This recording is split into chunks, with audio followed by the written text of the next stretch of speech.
Hello everyone, welcome here once again to our midweek prayer service we call Jesus Our Hope. Jesus Our Hope.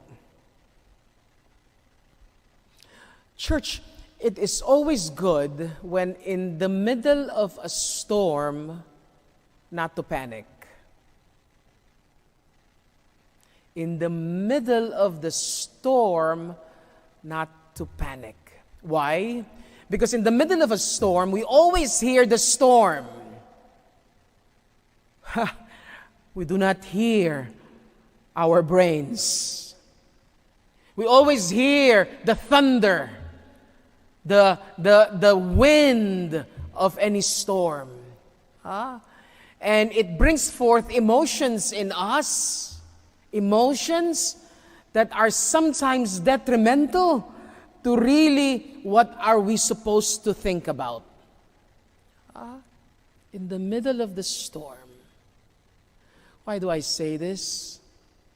In our gospel today, John chapter 16, again we are in the farewell discourse at the Last Supper.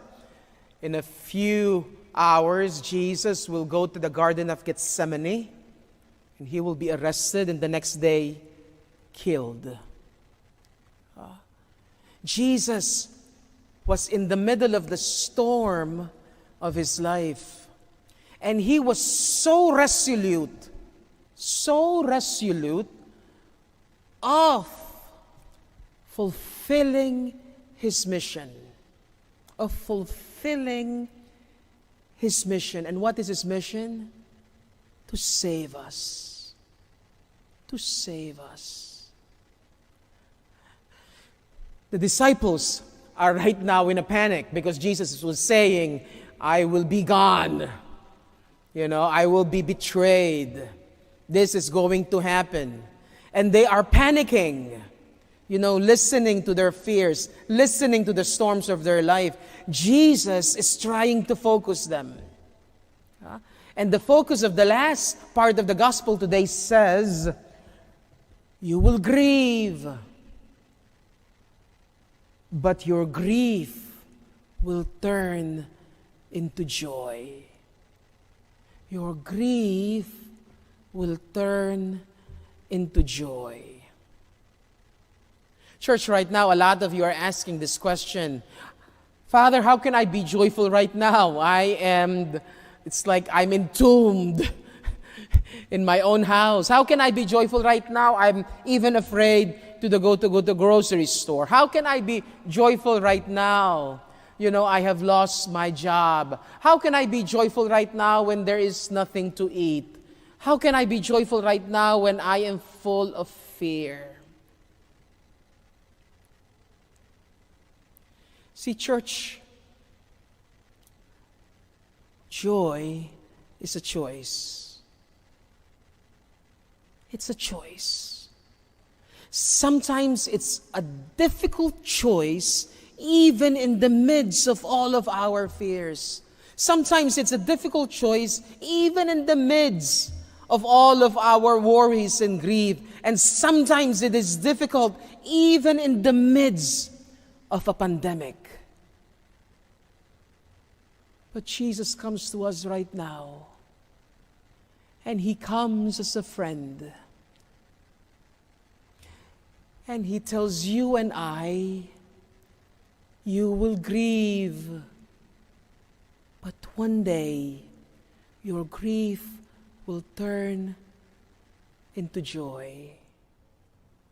See, church, we always think that joy is a ha, a feeling. We always connote joy with the word happiness. But joy is so distinct and different for a Christian.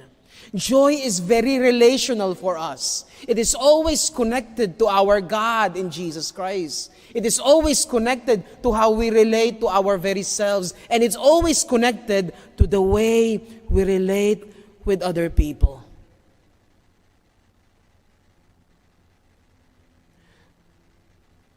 One time there was this great author that said that even in Auschwitz, there was joy.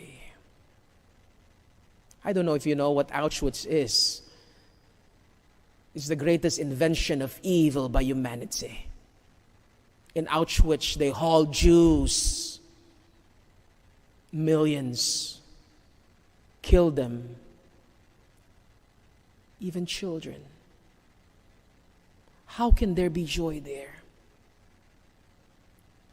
And the author tells us, because there were so many people that have chosen to love and care for other people, even in the midst of all that darkness and pain. You and I are living in extraordinary times. But as a Christian, we know that our God in Jesus Christ has not left us orphans. And that we, in the middle of darkness, can bring so much forth light. Even if it's a call to a friend, even if it's donating to a cause, even if it's just bringing a pasta sauce to St. Walter on a Sunday for somebody who is hungry. Even if it's just closing your eyes and praying for your neighbors. Your grief will turn into joy. Church, joy for us is a person. And His name is Jesus Christ.